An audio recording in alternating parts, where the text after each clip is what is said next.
रात के ठीक 2 बज रहे थे। थुंग थुंग पुष्पा भाव के लिए लाल चंदन की टिप मार रहा था, लेकिन वह जिस हाईवे से जा रहा था आसपास मीलों तक कुछ भी नहीं था, सिर्फ अंधेरा और खामोशी। और उसी सुनसान हाईवे के किनारे एक पुराना टेलीफोन बूथ खड़ा था जो हर रात अपने आप बजने लगता था।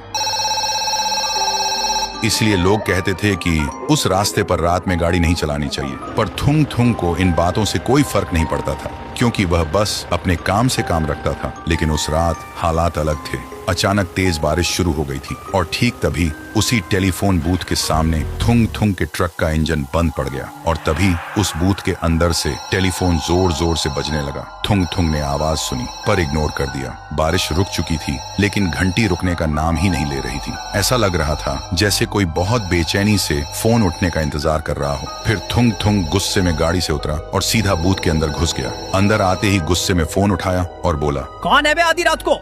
लेकिन दूसरी तरफ सिर्फ सन्नाटा था। फिर एक छोटी सी कांपती हुई बच्ची की आवाज आई, पापा आप कब आओगे? मुझे अकेले बहुत डर लग रहा है। ये सुनते ही थुंग थुंग जम सा गया। उसके पैरों तले जमीन खिसक गई, क्योंकि वह आवाज उसकी 6 साल की बेटी की थी। उसका गला सूख गया। वह कांपते हुए बोला, बेटी तू इतनी रात को जाग रही है? तेरी माँ कहाँ है? बेटी सिसकते हुए बोली, माँ रो रही है पापा। आज आपका बर्थडे है ना? सब कहते हैं आप हमें छोड़ गए, पर मुझे पता था आप मेरा कॉल जरूर उठाओगे। ये सुनते ही थुंग थुंग के दिमाग में एक जोर का झटका लगा, जैसे वक्त एक पल के लिए रुक गया हो। और फिर उसके दिमाग में पिछली तस्वीरें चलने लगी। तेज बारिश, यही हाईवे, ट्रक के ब्रेक्स फेल होना और एक भयानक टक्कर।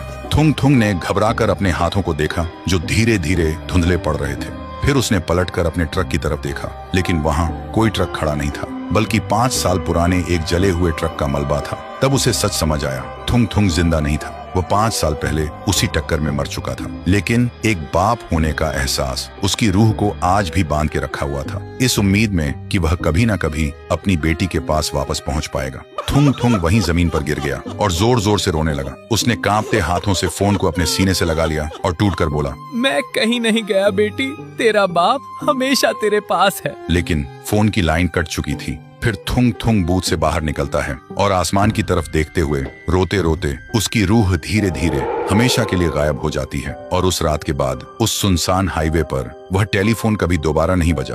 तो दोस्तों, थुंग थुंग को मुक्ति तो मिल गई, पर आखिर उस फोन के उस पार था कौन? बेटी का सच्चा प्यार या कोई भ्रम? आप अपनी थ्योरी कमेंट में बताओ। देखते हैं किसका दिमाग सबसे तेज चलता है।